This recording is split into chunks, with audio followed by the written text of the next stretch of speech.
Hello there, fellow peregrinos. My name's Bradley Chermside. I'm a two-time pilgrim. I have walked the Camino Portuguese, I've walked the Camino Frances, and I'm also the author of the international best-selling Camino de Santiago memoir, The Only Way is West. I'm also the host of the Camino de Santiago Pilgrims podcast. So, if you're ready for this week's episode, go grab your boots and let's go Camino!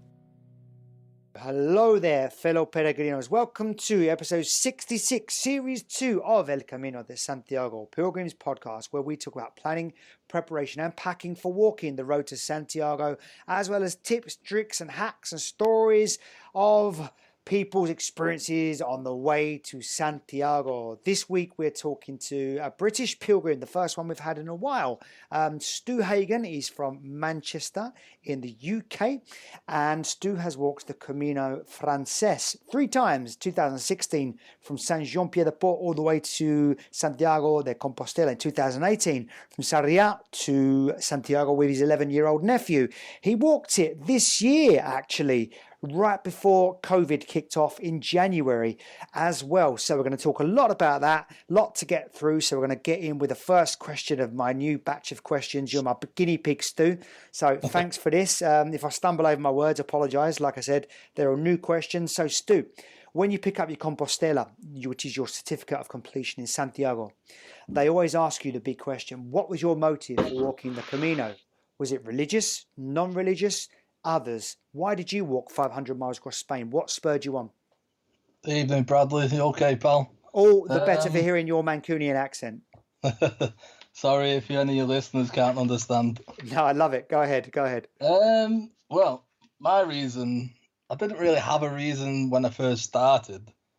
I quit my job in 2016, the day before my 30th birthday, and decided to go travelling the world.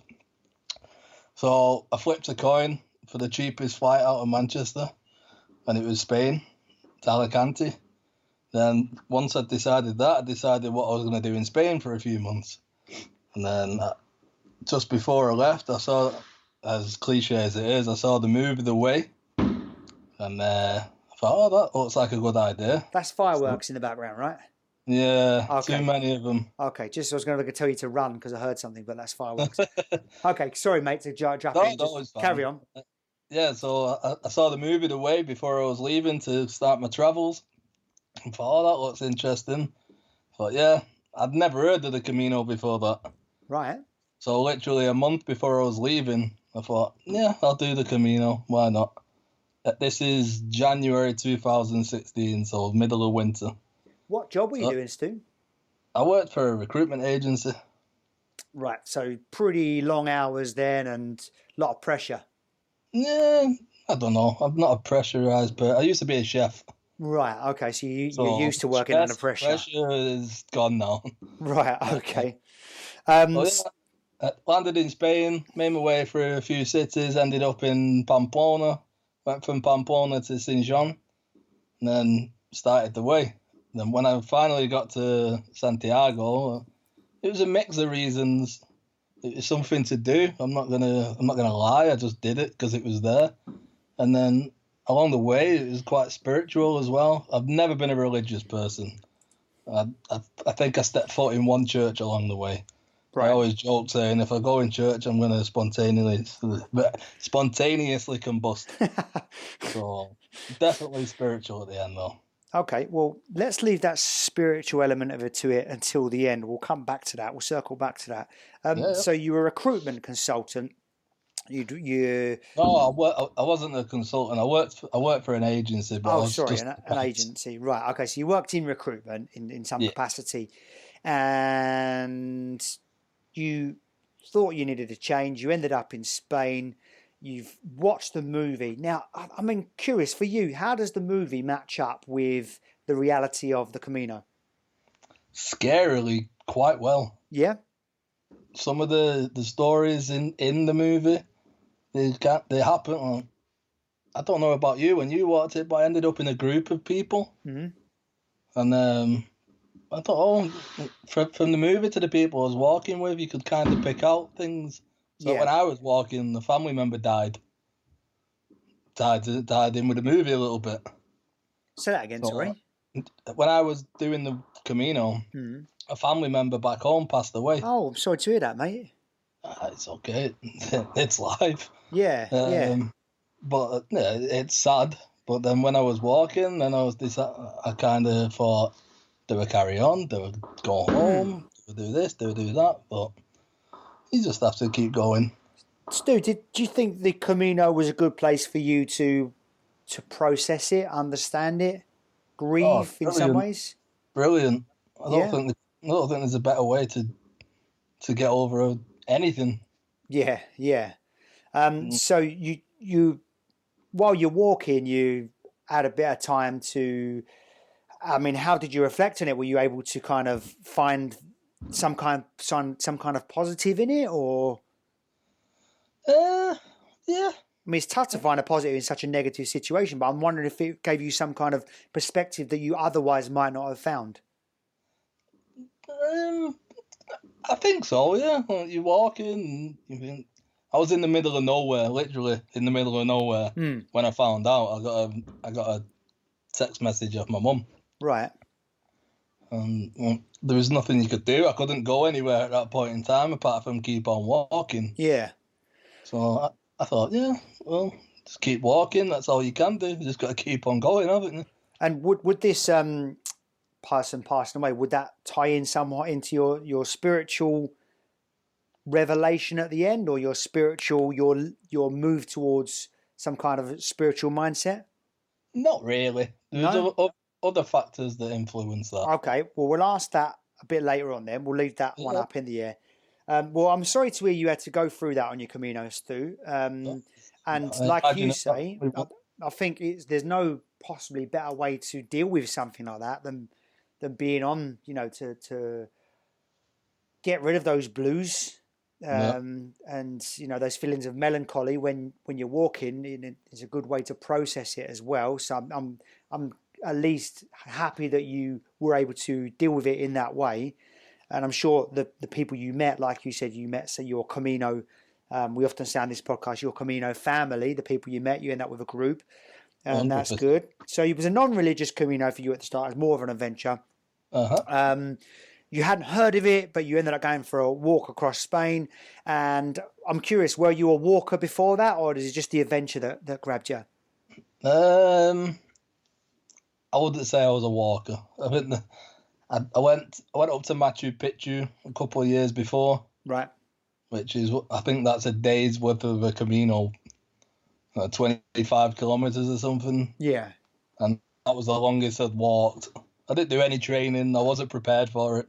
Right. Okay. So talking of training, preparing, I mean, if you're going to take 3 things with you that aren't your clothes, backpack, shoes and or phone. So the 3 most important things. Imagine you could only take 3 more things with you as well as that. You can only take 3 more things as well as your clothes, backpack, shoes and phone. What would they be? I regret not taking a diary. So a notepad and pen are 2 things I'd take. Mm-hmm. And not a 3rd thing. What couldn't you have lived without? Apart from what you've mentioned, nothing. I was fine.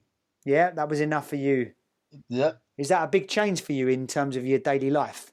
A massive change. Yeah. So what would you know? In what way? I started the Camino in St. John with a 23-kilo backpack. Wow. I'd left my job and home, so I was traveling for a year. What, with everything you owned, pretty much? Everything I owned, I had in a backpack. Right. Okay. So I had my laptop in there. I had a tablet in there. I think I had 3 or 4 pairs of shoes, trainers. Right. So this is interesting because there'll be a lot. I was one of those people that did something like that my first Camino as well. My backpack. I didn't even weigh it because I wasn't even that careful. I just knew I wanted to take stuff. How did you shed the things you didn't need along the way? What did you do? When I got to Logroño, just before Logroño, I was searching like how can I store things or ship things and I can't remember the name of it now, but there's a forum, a Camino forum And I saw something on there about where you can ship things to Santiago, so it's there waiting for you when you get there. So Yeah. I did that. I did that in Logroño. I went to Decathlon in Logroño and bought a smaller backpack, Good idea. and then literally had the bare minimum. Right. Okay. So basically, I mean, you can get to a post office anywhere, like in the big cities. Sometimes the smaller towns or villages might have a post office as well, so you can send it on to Santiago there. So if you do end up bringing too much, send it on. Yeah. And then I think after that I was carrying 9 or 10 kilos, so Right. more than half got And shipped. how did that feel? The difference? Amazing. It does, doesn't it? When you shed amazing. that, and did you have was that some kind of moment of realization and a metaphor for life, or?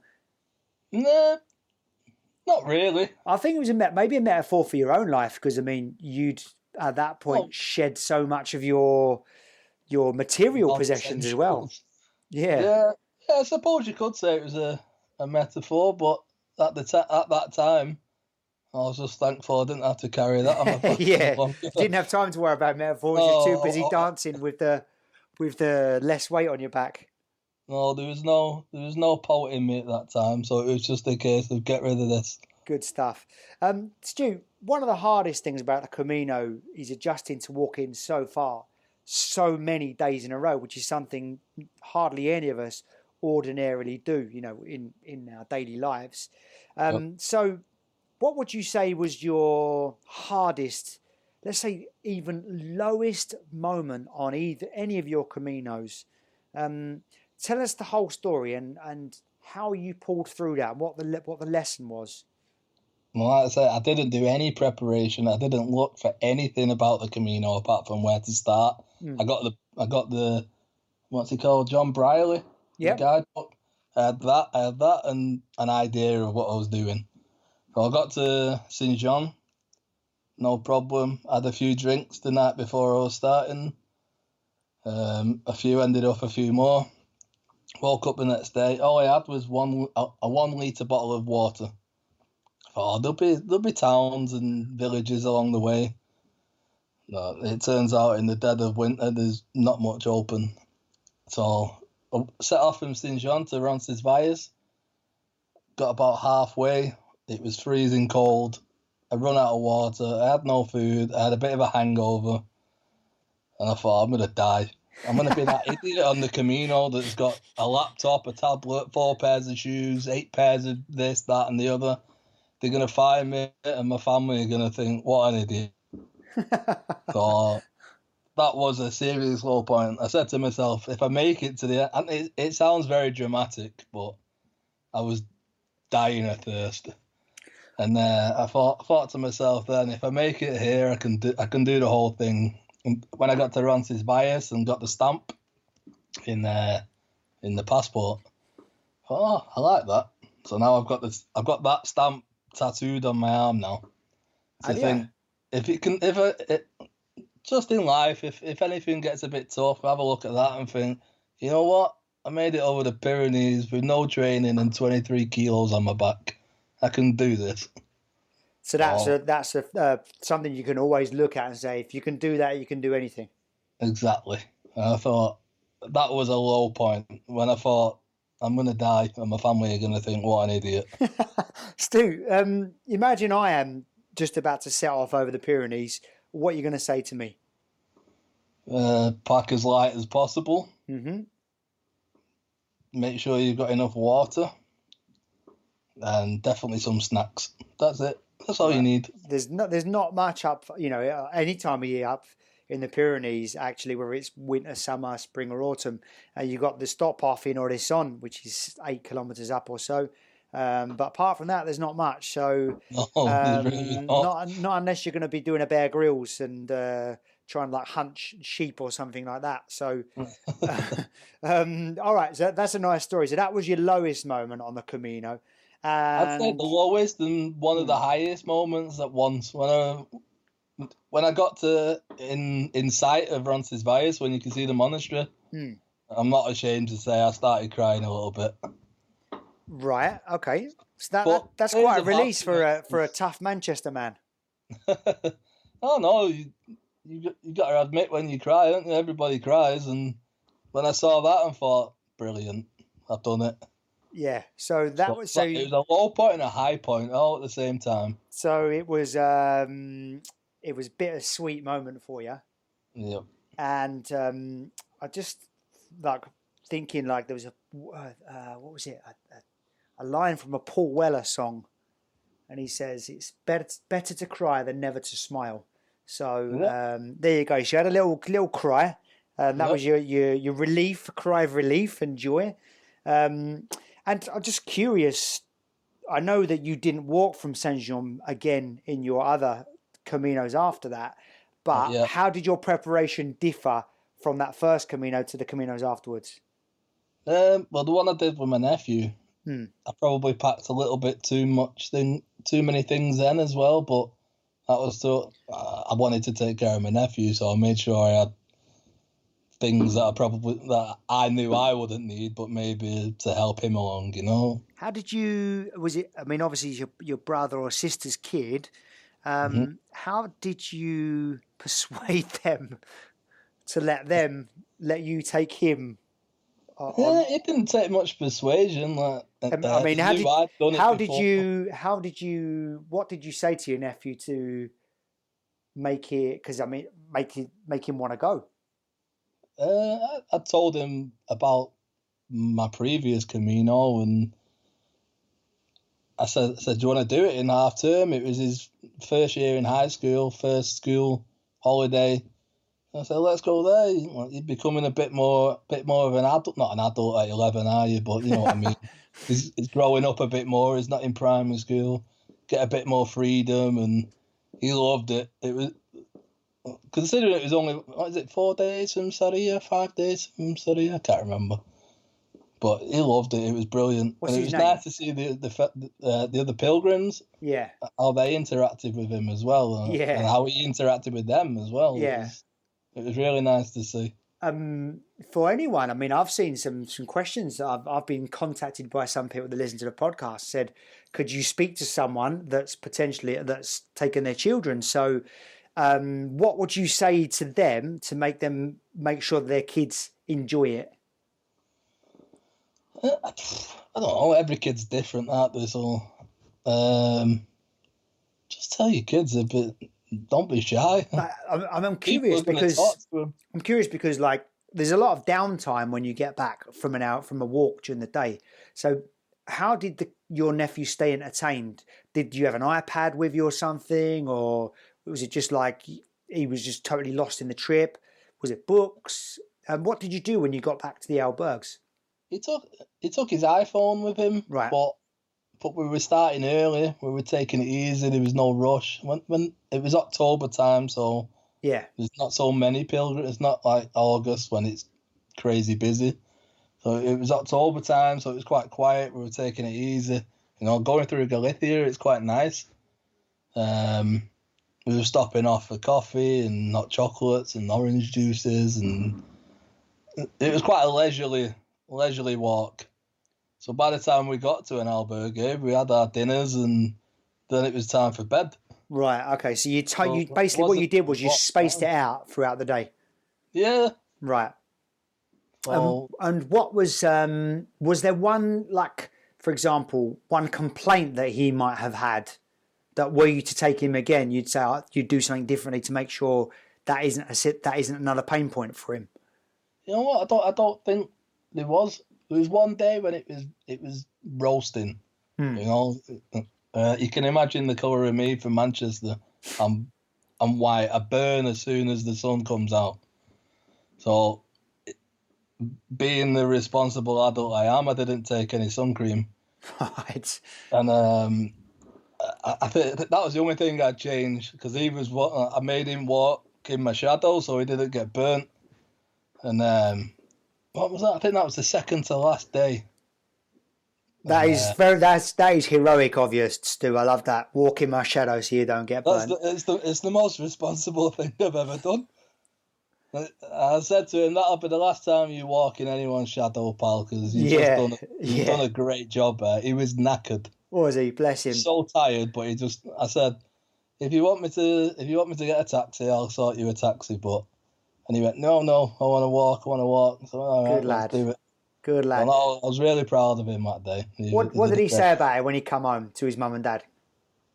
Yeah, I think that he said he loved it. He really enjoyed it. I think he surprised me the amount of times he was just walking with other pilgrims, not too far away. But I remember one couple from America that they loved to see a kid on the Camino. It's not a sight you see every day, is it? No, I'm curious as well how the Spaniards took to him, because from my time living in Spain, I know how it's a really child-friendly culture, child-centered culture as well. So, did the locals have any interactions with him? Oh yeah, when we were going in bars, I was saying, go to the bar, order it. He's learning Spanish in school, so Right. so go and order an orange juice. So he was going off to the bar, ordering drinks for us both, and I could see like the waitresses and waiters looking over at me, smiling, and Yeah. it was brilliant for him. I think it was. I was planning on taking my middle nephew this October, but obviously the world's gone crazy. So Yeah, the world's gone crazy. Man United are losing to really bad football teams, aren't they? Or are you a blue? oh no, I'm a red. You're a red. Okay, I won't bring that up. I'm a West Ham fan, Sad times. so I feel your pain when your team's losing. I feel your pain. Stu, yeah, I mean, Spain is very much a culture where it's not unusual to hug a kid.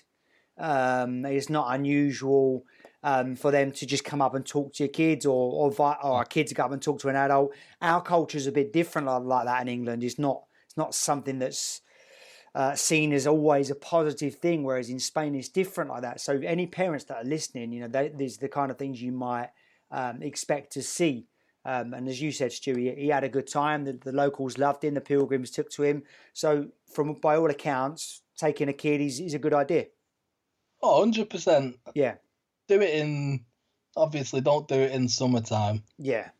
It's going to be too hot. It's too crowded. Do it later on, like in England or in Britain. You've got the October half term when I went. Yeah. Or even before that, April time, I think there's a school holiday.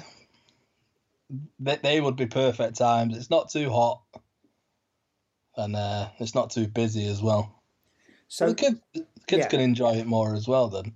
Let's go from your hardest moment earlier on to your highest moment. I can remember one of my highs on the Camino, something that stands out for me, and that'll always be the day that I walked into Santiago for the first time. That will always be a moment that I'll just look back on, and it would always make me smile and beam. What is the moment on your Caminos, the highest, most special moment that stands out? That's a difficult one. For as many highs you get on the Camino, there's just as many lows, and so many. Santiago obviously is a very high one. There was once I was in a small town. What's it called? El Raniero, Albergo Raniero. I think it's called.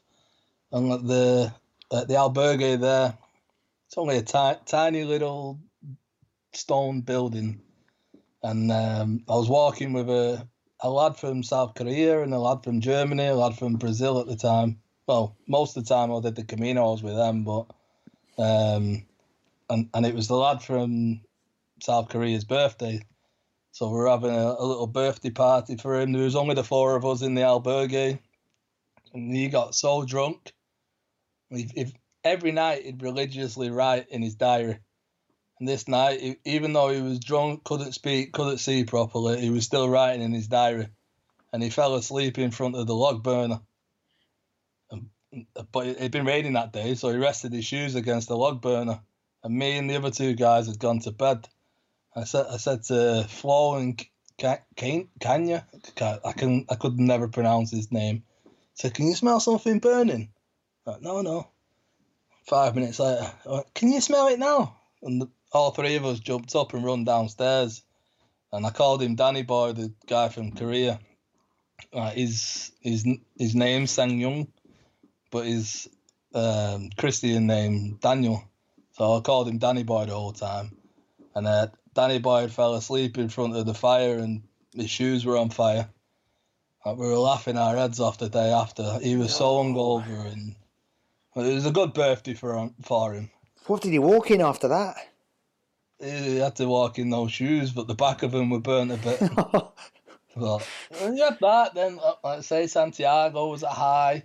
Getting to El Sobrero, and El Sobrero looked completely different to how most people would see it. It was covered in snow. Around the area, it was coming up above your knees, the snow. That was a high there. It was a lovely place, kind of like an alpine feel to it. Yeah.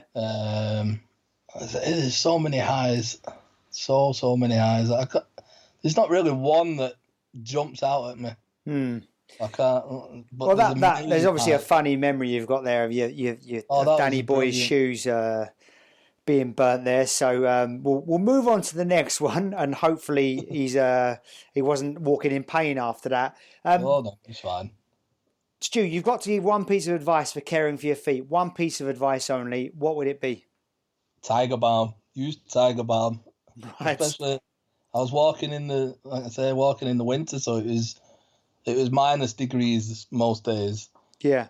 Every morning before I put my socks on, I'd massage Tiger Balm into my feet and then crack on. What does Tiger Balm do for you exactly? For you personally? Well, it heats your feet. Have you ever used it? I remember using it quite a while ago, but I haven't used it in recent times. So it's like a warm feeling on your feet. You put your socks on and they already feel toasty. So before you get out the albergue into -2, -3, you've got a bit of toastiness on your toes. I like it. And what is Tiger Balm like?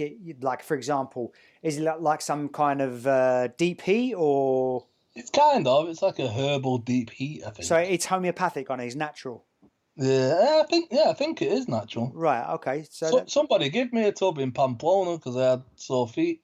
Right. And from that day on, I did it every day. Tiger Balm on your feet, and it also acts as a lubricant as well, doesn't it? Like moisturizes your feet as well. So, all right, Tiger Balm. I remember like my mum always used to use it, and I remember it's got quite a distinctive smell, hasn't it? Oh, it's got a right pong. But it's not that bad. For those of you listening in America, that means stink or smell. On Australia, maybe use that word as well. But I love that Mancunian colloquialism there. He's got a right pong.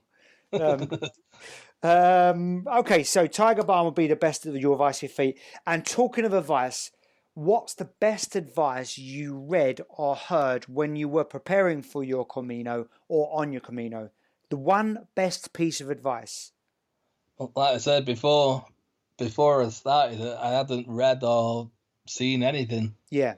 Well, when I was walking, the Tiger Balm tip. I'm shocking with names, but there was one pilgrim right at the start. Just said, take your time. It's not a race. Go at your own pace. And just enjoy it. It's not every day you can walk 500 miles across the country, so take everything in. Stu, what surprised you most about yourself in the Camino? How stubborn I can be when it got hard. Elaborate. Like the first day when I thought, I don't want to be the idiot that dies on a mountain with a laptop. Right. So I don't know. It's more about... Once you start, just don't stop. You just got to carry on. It's the only thing you can do. That's more about your resilience, isn't it, rather than stubbornness? It's stubbornness, it's resilience. I think grit. It's grit. It's all things mixed up into one. Yeah. You just, I don't know. It's until you actually do the Camino, you don't understand what you can do. People don't understand. A lot of people don't understand what your body can actually do. No, it's a really valid point, and I'm sure loads of pilgrims would agree with you, those that have done it. Give an example. Obviously you got through that tough day, your hardest day on the first day in the mountains in the Pyrenees. Any other examples you can give of your resilience and grit and stubbornness, or any other way that you surprised yourself, or you showed yourself you could do more than you previously thought? There was one day I went back this year to do the same section. Yeah. Where I really thought, why the hell am I doing this? It was just an idea I had before I came traveling. Yeah. Why the hell am I doing it? Between, I can't remember. Not Logroño. There's a town after Logroño where you stay. What's it called? Puente la Reina. Puente la Reina, I think, is before Logroño, if I'm not mistaken. But no, maybe, I don't know. The town after Logroño, anyway. Najera, is it Najera? Najera. Right. Sorry, Najera. Najera to the next place, which has got about 6 words in its name. I can never remember. Santo Domingo de la Calzada. Ah, okay, sorry, yeah. So from there to there, that was the hardest day for me. The rain was coming in sideways into my face. It was freezing cold. I'd not seen another pilgrim all day. Thought, why the hell am I doing this? Let's just go home. But I got to Santo Domingo and got to the albergue, chatting to people from who knows where now. There was a couple of Americans I remember, a few from South Korea, and then you just feel, yeah, this is why I'm doing it. It's brilliant. So yeah, that was definitely a low point.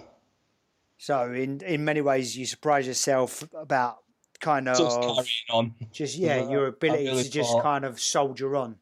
Yeah, you just put your head down and keep going. Yeah, love it.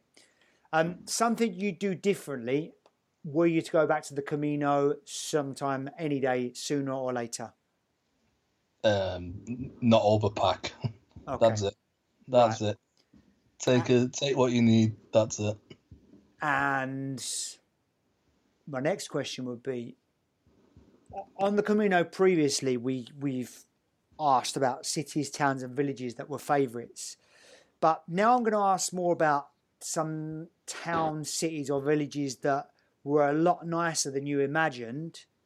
It's perhaps a hidden gem, somewhere that surprised you, somewhere that you'd think, I didn't know this was so nice or amazing.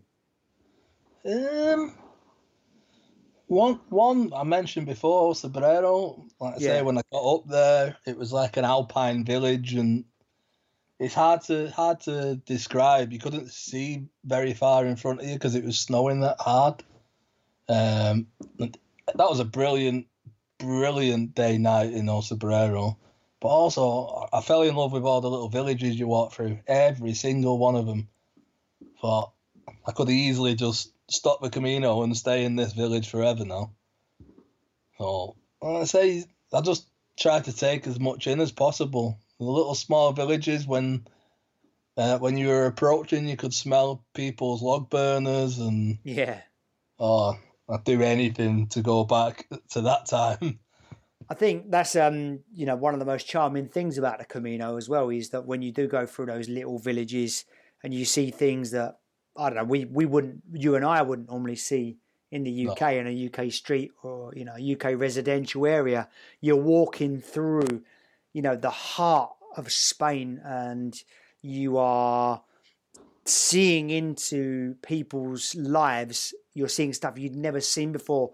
Like, I don't know, in those little towns, you'll see like what looks like a shop, and you actually go in there, and it's like an old man's kind of just side room, and he's made a little shop out of it and made a little counter and stuff, and he's just selling. It's like his own little tuck shop, isn't it? And it's funny you mention shops and stuff. You think our shops or aren't shops.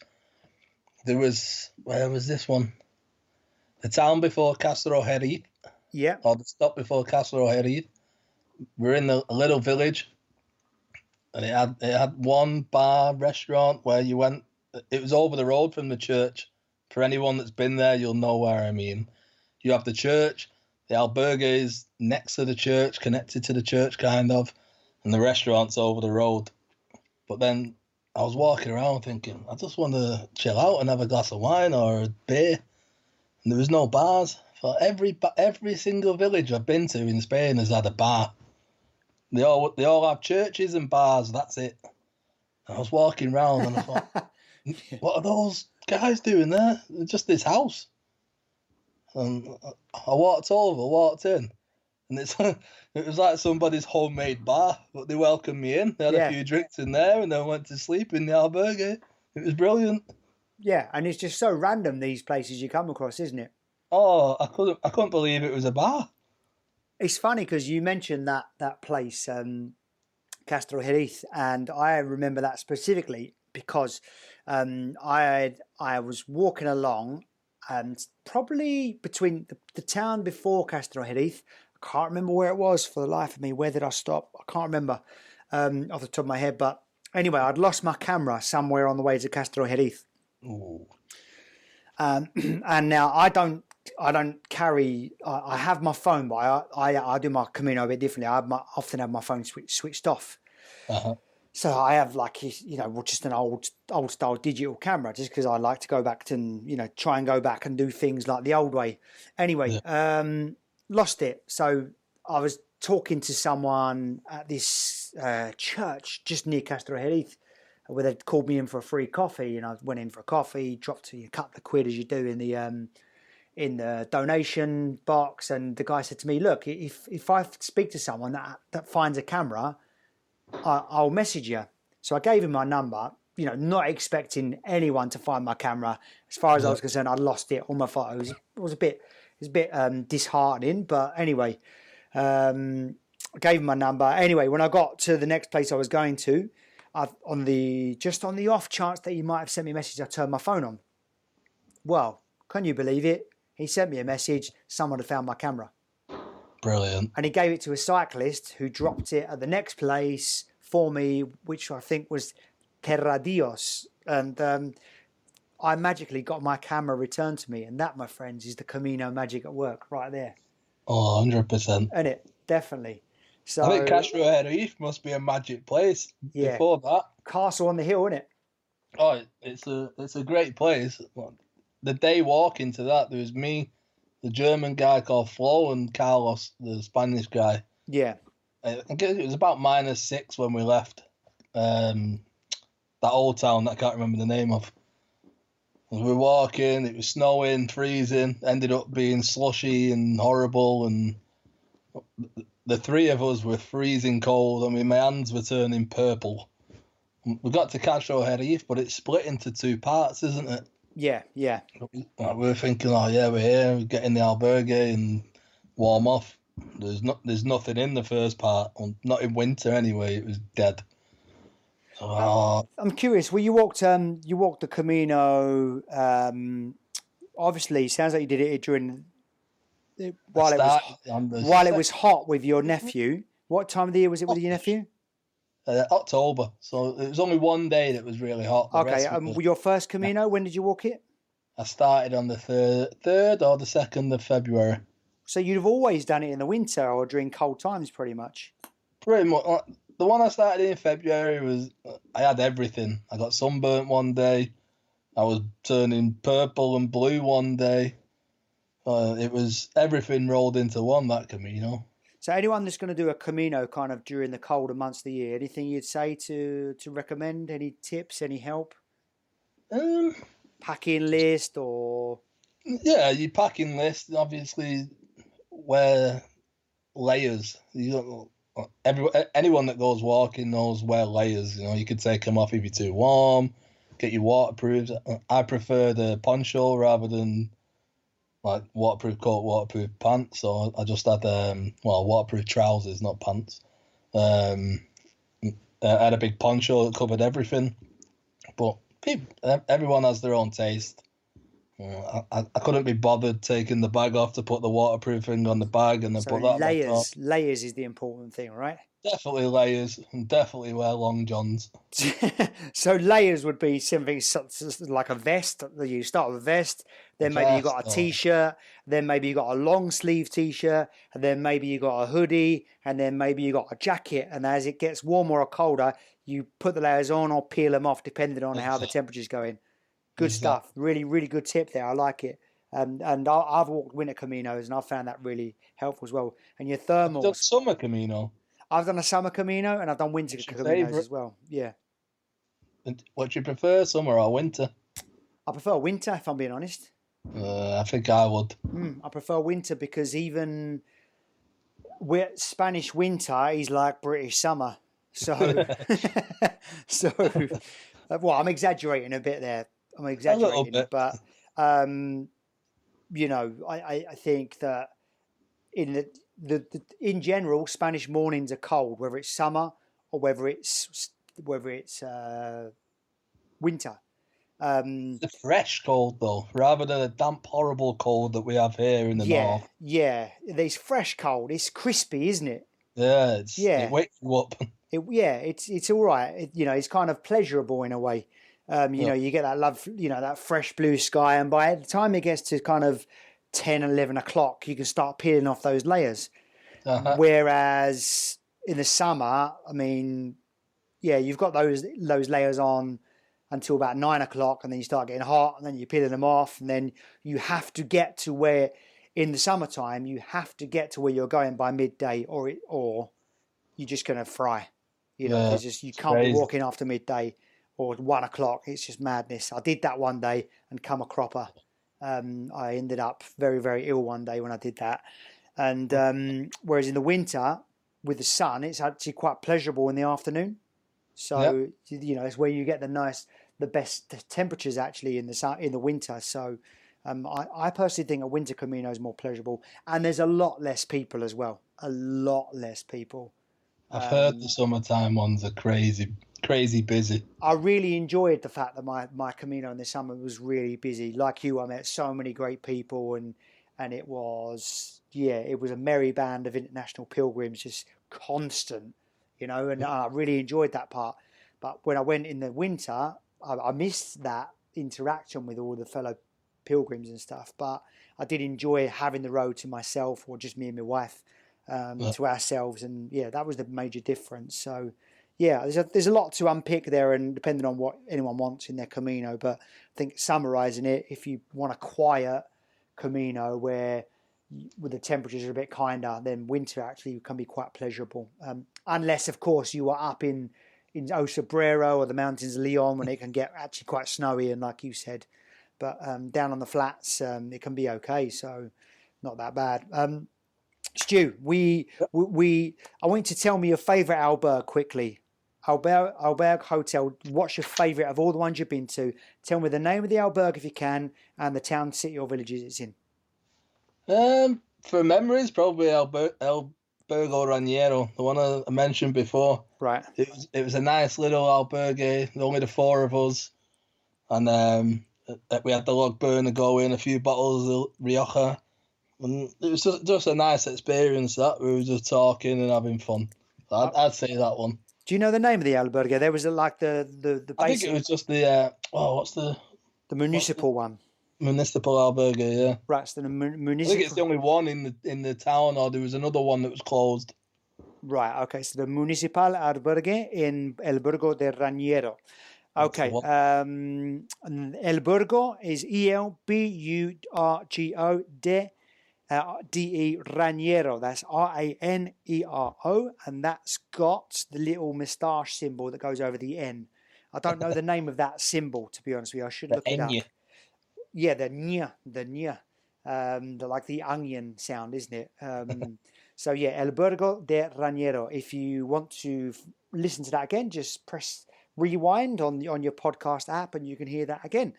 So, Stu, want to get to the Lap of Honor round, which is coming up very, very, very soon. Like the Lap of Honor when you go to Finisterre or Burgos, or Murcia, should I say. Quickly, a favourite bar or restaurant? On the whole Camino? Yeah. Oh, bar or restaurant? Can hear you flicking through your notes there. I know I wrote a few down. You know what? Roncesvalles. That's the only one, isn't it? If I remember rightly. Yeah, it's the only one. You've got no choice. Go in there. Nice, calm, long, hard day to run. Well, not that long actually, just hard day. Chill out in there. That one. There's a lot more. There's 1,000,001 restaurants and bars, but I'd say that one is the one that sticks out. It's very rustic, isn't it? That one, very Very. rustic. Well, like you say, there's nothing there. Just a big monastery and then this restaurant. Yeah. Okay, so the restaurant in Roncesvalles, I mean, most people end up trying that anyway if they're in town. Stu, what's the weirdest thing you saw someone carrying on the Camino? Not carrying. I saw a couple of people in bare feet. Did you? Which in hotter months I could understand, but when it's freezing, I just thought, you're a bit of an oddball, aren't you? But fair play. Did you speak to them about it?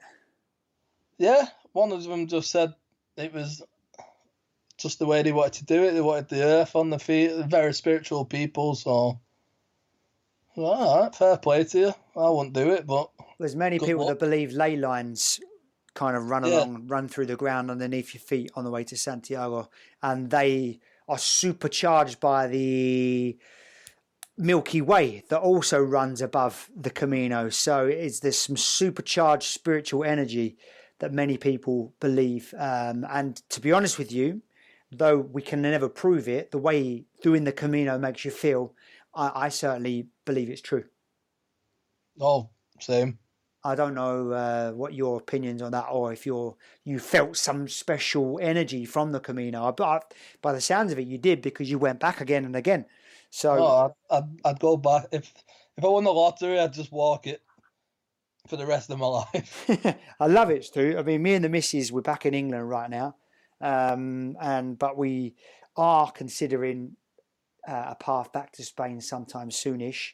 When all this kind of blows over, and we are kind of thinking about maybe buying an albergue somewhere along the way, or setting up our own. Yeah, we are like really, really considering it, because we loved it, we love it, and like yourself, we've gone back again and again, and being back in England is nice. I'm really enjoying being home again. People are friendly. I'm enjoying how polite we all are. I like the fact that people say please and thanks, but I don't know, there's something about the lifestyle. It hasn't stopped raining for the last 2 weeks, and that's not for me. Oh, it's been horrible. You're only around the corner from me, aren't you, in Manchester? Yep. It's horrible. And I'm in Bolton, so you are literally just at the other end of the train line from me.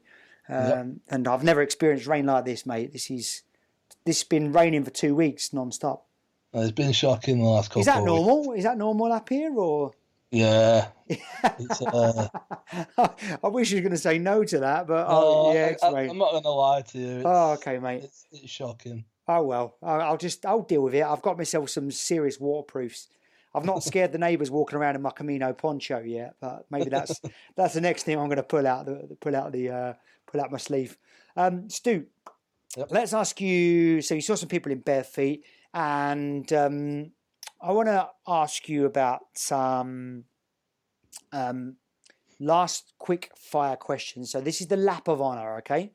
Uh-huh. So for those who don't know, when you get to Santiago, you can walk to Finisterre another 3 or 4 days, which takes you to the end of the world. Finisterre, which means end of land in Latin, or end of terrain, and that is where they go, where pilgrims supposedly went in medieval times, to the end of the world. So you've got that choice. You can walk to Murcia as well.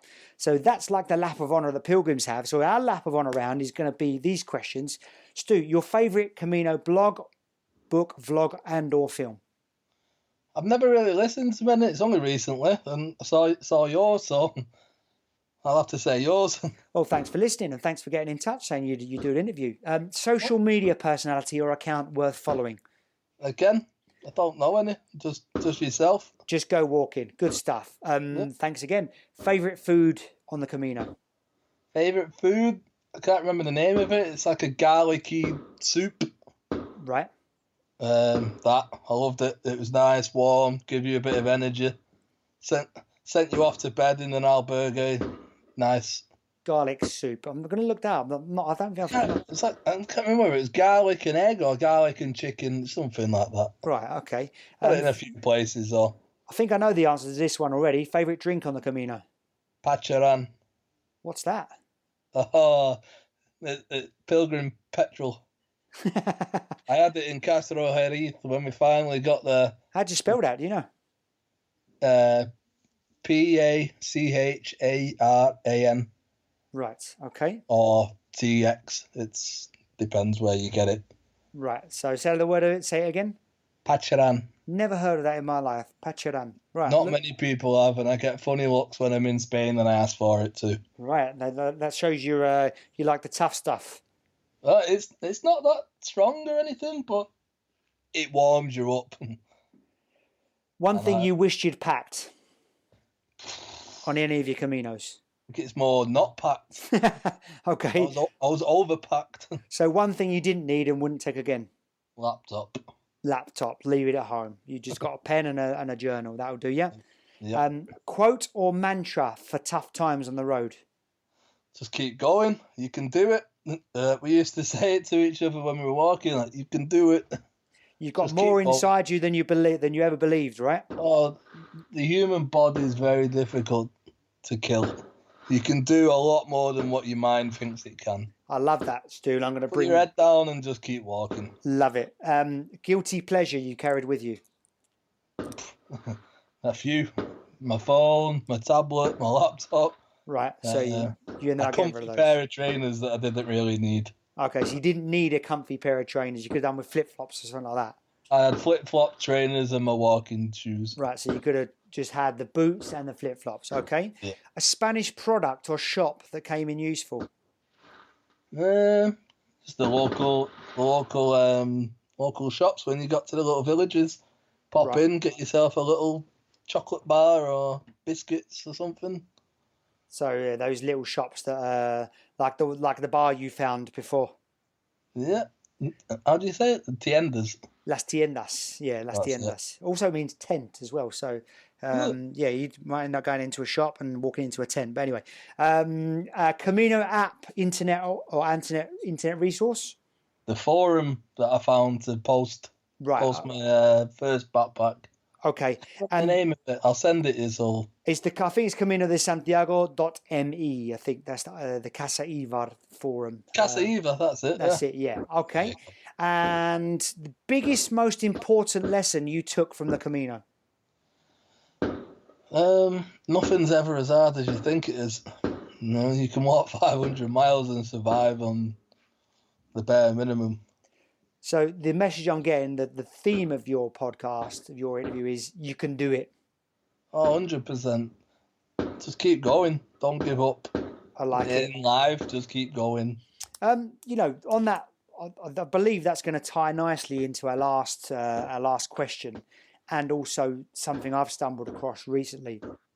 And I've heard of this guy called Wim Hof. You've heard of him, haven't you?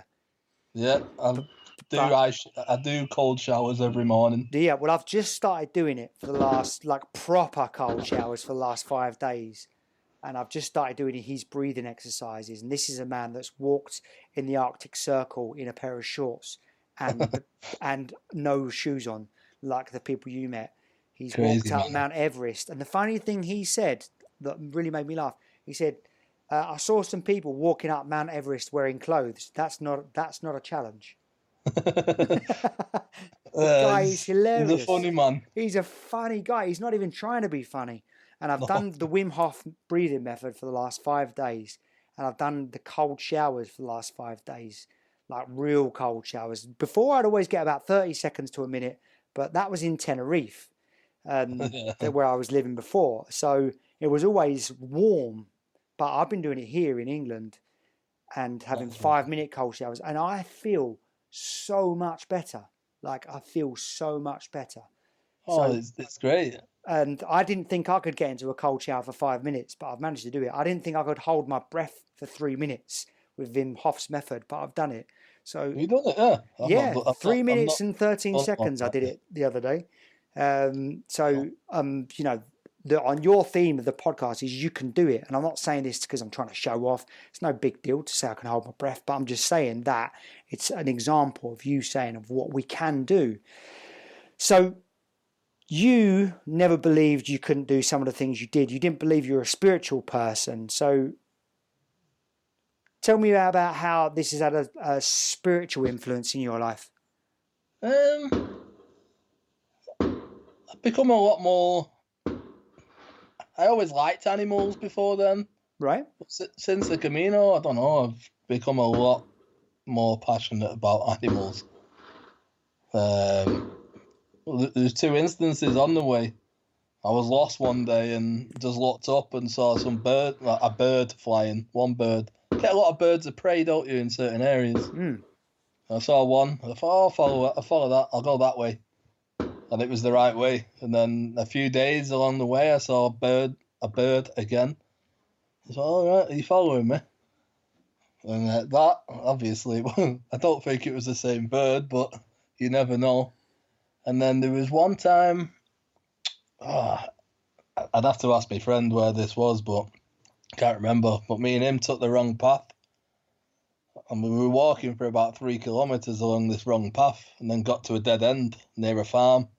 And this big, and I mean big, dog came running towards us, barking its head off. Got to in front of us, stopped, and it was like our best friend. It walked back the way we'd come from, like as if to say, come on, follow me. So we followed him, and he walked for a good 10, 12 kilometres with us. Wow. Along the right path. He took us along the right path then. And I thought, all right, I'm gonna take you home. But then some local dogs scared him off. Right. Like that, I thought, wow, I thought you were gonna eat us at first, but you ended up showing us the right way. So stuff like that, I thought, did he know we were lost? Love it. Stu, I mean, you didn't strike me as the kind of person when we first started chatting, and please don't be offended by that. No. As someone who would end up following birds and striking up a friendship, relationship, rapport with a stray dog. No, I wouldn't have thought it myself. So why do you think the Camino opened that part of you up? Don't know. Maybe it was something that needed opening. Right. And it just happened to be on the Camino. Well, they say the Camino has angels and the Camino provides. I mean, your story is a perfect example of that Camino's magic energy. Definitely. They say you won't find that energy anywhere else on the planet. I haven't found that energy anywhere else on the planet. You find it in pockets and you find it in experiences and occasional meetings, but on the Camino, it's just like commonplace. It's it's constant. Yeah, it's the norm, not the exception. So I'm really grateful for you sharing that story and being so open as well, because I guess if you went to a pub in Manchester and told people that, they'd probably laugh in our faces. So I don't tell a lot of people about the birds. What would your mate say if you told them that story? I've told a couple. They just, I don't know whether they laugh it off or just. What have they said? Right, Do they say yeah, okay, or they believe you, or? I don't think I've told many people. Okay, Stu, I've got my next question is. Might be a secret I've left out there. That you. Well, this is the moment where you share with the world that you follow animals. That's fine by me. And why not? That is what I say. Why not? They're a lot more intuitive than we are, that's for sure. Yeah. Stu, I'm going to wrap up the podcast now because I want to be respectful of your time, but I just want to ask a couple more things. Yep. You did the Camino once. You never thought you was going to do the Camino. You did it on the strength of making a big change in your life and, kind of looking for an adventure. That's fireworks in the background, everyone listening. We are having this chat on fireworks night. My dog is sat in a basket looking petrified next to me. Hey, mine's been shaking. My dog there's a dog down a couple of gardens down that he's barking as well. This is the funny thing about being back in England, all these cultural nuances and quirks I forgot about. Anyway, why did you go back again and again to do it? I don't know. It's kind of like I'd like to use a different way of describing it, but it's like a drug. You want more and more, don't you? Yes, it's addictive. It's a healthy More of the addiction. energy. Yeah. There was one author, I think they called it God's cocaine. Oh, I heard that on one of the other podcasts. Oh, it was when you was chatting to the American lady. That's it. Yeah. I thought, you can't.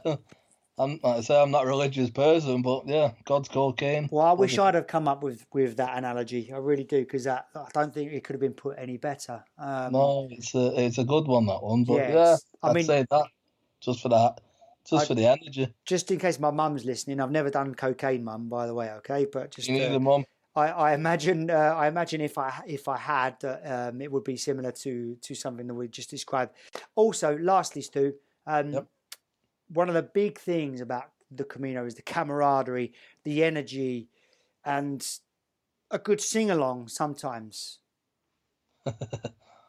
Now, you don't have to sing if you don't want to, but even if I wanted to, I couldn't. It's Is there a song that gets you in the Camino mood, or reminds you of the Camino, reminds you of your Caminos? Yeah, one of the pilgrims that I walked most of the way with, she was from Italy, and every day I'd hear her singing this Italian song, and it just had a nice little rhythm. And it's that one, Bocca di Rosa, it's called. Bocca di Rosa. How does it go? Oh, I can play it on Spotify for you if you like.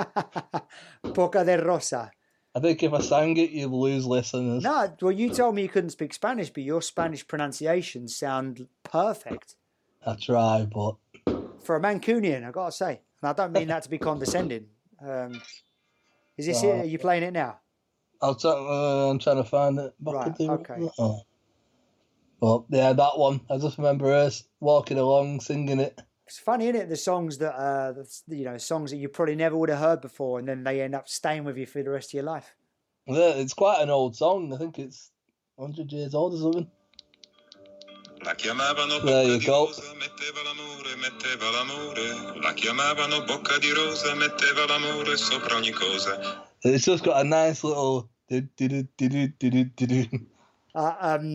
think many songs in Italian always sound so cheerful and jovial, don't they? Just because the accent's so beautiful and happy and melodious. It's a gorgeous accent. How does that compare to your favourite Manchester music? I've got the weirdest taste in music ever, Bradley. Right. I could go from Frank Sinatra to Native American music in one. Nice. One click. It's the weirdest taste. I've discovered XS Manchester Radio up here, and I think that's actually my favourite radio station I've ever come across in my entire life. Is that the indie one? Yeah. I do like a bit of indie rock and roll. Stu, what does your life look like now? You did quit your job. What have you gone back to since after the Camino? I work in my brother's firm now, but it's a bit boring at the moment. But that's just life at the moment, isn't it? Well, Stu, if you've got employment in this day and age, where lots of people have lost it, then you're doing all right. I spent the last few summers in Madrid. I do 2-3 months in Madrid each year. Doing? Teaching English. Oh, nice. Okay. So yeah, I'm very lucky I've been able to do that, and I was going to go this year as well, but obviously nature took a turn for the worst. Yeah, I think it's a winter to reassess, recharge, reevaluate. Definitely. And reinvent ourselves. That's exactly what I'm thinking. Thanks for your time, and obviously for when you go back to the Camino, and for lockdown, actually for life. Buen Camino, my friend. You too. Buen Camino.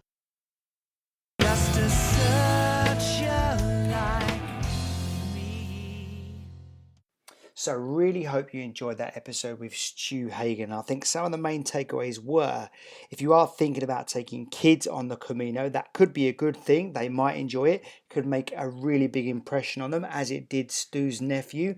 So that may be another reason for you to go rather than not to go, because your kids will remember it forever, and maybe it'll be the making of them.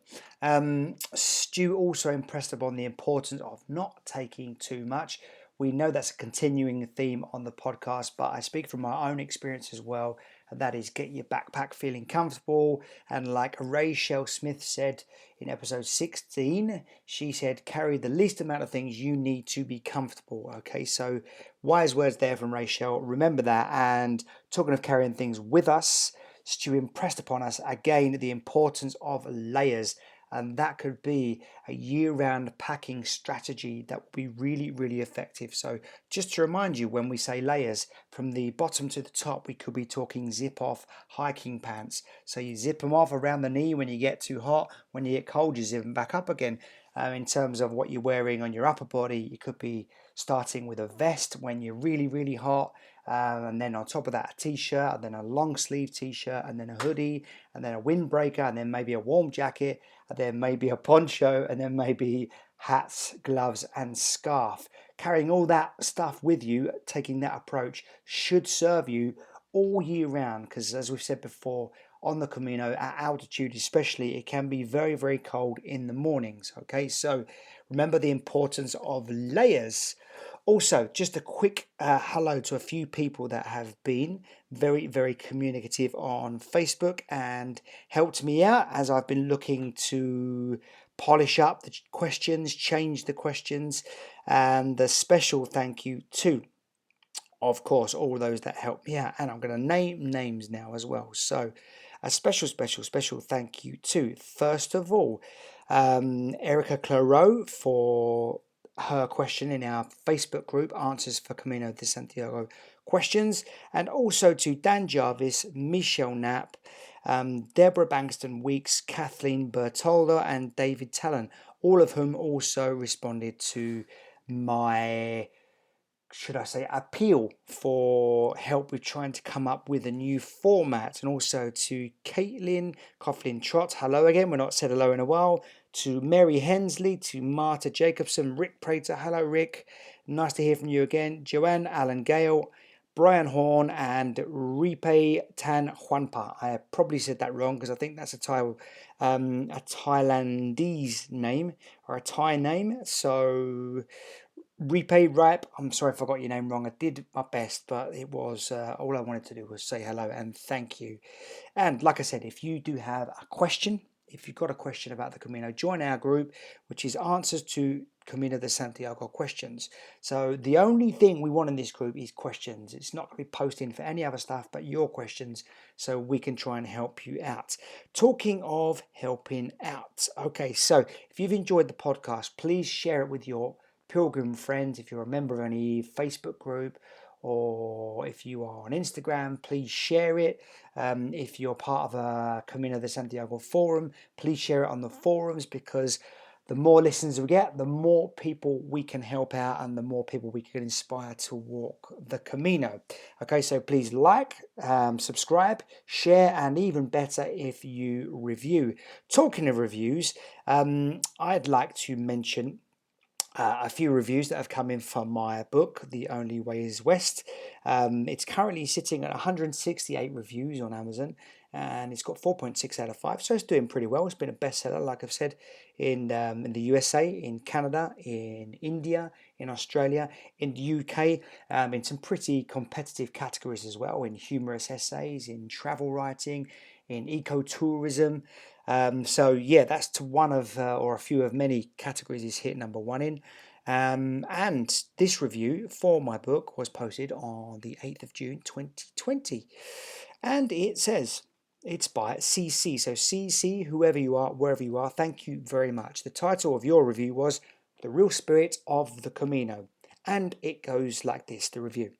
Having walked the Camino twice in my 60s, once by the coastal route and again by the normal one, as experienced by Brad in this book, I was thrilled to read at last a book which captures the true spirit of the Camino as experienced along the way. This is the book to read to discover what it is like to walk the way. Written in a direct and popular style, this is a personal, inspiring and delightful read. Many times I cried for joy that someone had at last exactly captured both the trials and tribulations, as well as the joys and the little special moments along the way, as well as the spirit and atmosphere of the experience all the way to camp finish there, and the feelings of depression after. For anyone interested in the Camino, this is a must read. I highly recommend it. CC, as I said, wherever you are, whoever you are, thank you very much for that kind review. And just to entertain you before next week's podcast, I'm now going to leave you with an audio snippet from my book, The Only Way is West. If you'd like to get your hands on an ebook, it's on Amazon. Just search for The Only Way is West. The paperback is also for sale on Amazon. And if you prefer to get your book fixed by audio, you can look up The Only Way is West on audible.com and you'll find it on there, and that's where you'll find this audio snippet. So once again, thanks so much for listening, everybody. Until next week, Buen Camino! Chapter 14. The Lesser Spotted Pilgrim.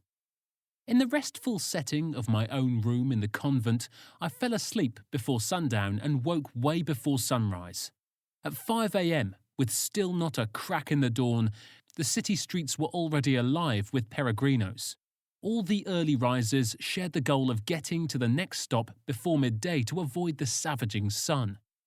Spotting the yellow arrows among all the street signs, billboards and fly posters in the dark was tricky, and I took a wrong turn more than once.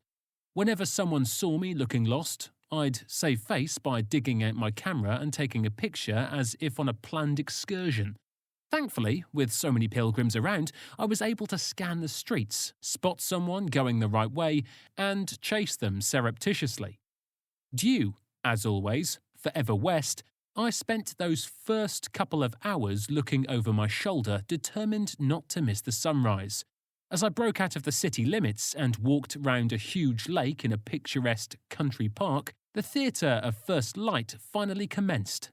The spotlights gently brightened and dawn drew its jaundiced spears, charging the retreating darkness to unveil a backdrop of thick forest on surrounding hills. A submerging fish sent ripples pulsing across the lake's previously still waters, breaking the glassy surface and the silence. I was walking close to the water's edge, and the faint but repellent sulphuric scent of rotten eggs coming from the banks killed any grand ideas I had of taking a sunrise skinny dip. As the light grew ever paler, the birds stirring in the trees around the lake began to chirp and chatter. A fading fingernail of moon dug into the sky, the defeated night's last act of defiance. How privileged I was to have a private performance and the best seat in the house at Nature's Theatre. On my way out the park, I met Marcellino, a man with a big heart, a welcoming smile and an unruly white beard on its own pilgrimage to the wild side. "Peregrino!" he bellowed, with arms wide open. Set out in front of him on a picnic bench in an area reserved for caravans and campervans was an array of Camino paraphernalia. There were walking staffs, scallop shells, apples, bananas, biscuits, bottles of water and wine. I grabbed an apple and a banana and fished around in my pockets for some coins. "No," he said with a stern hand. "No money, please. Right here," he insisted, thrusting a notebook at me. Flipping it open, he displayed page after page of messages written by pilgrims from around the world.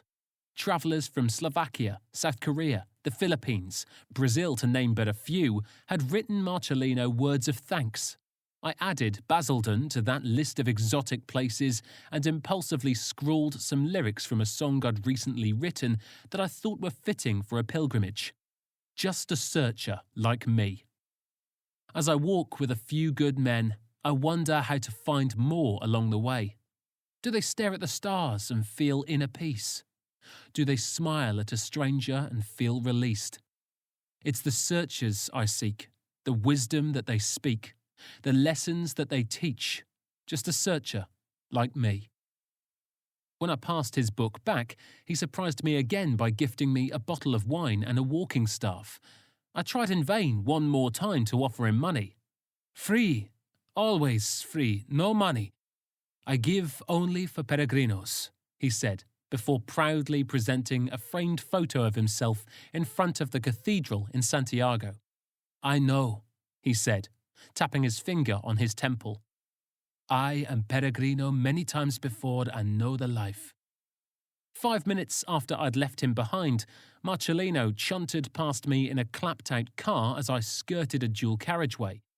With his long, dark, grey streaked hair flailing in the wind and a smile full of teeth desperate to win attention from his lively beard, he stuck his head out the window and blasted on the horn. After circling a roundabout ahead, he came back past me again on the other side of the road. This time, he pumped the horn with a football-style beep, beep, beep, beep, beep, beep, beep, and added a thumbs up and that unforgettable smile, just as sincere and warm as when we first met. Marcellino was a guy I knew for 5 minutes, but his willingness to help people experiencing the same triumphs and tribulations he once tasted as a pilgrim meant I'd remember him forever.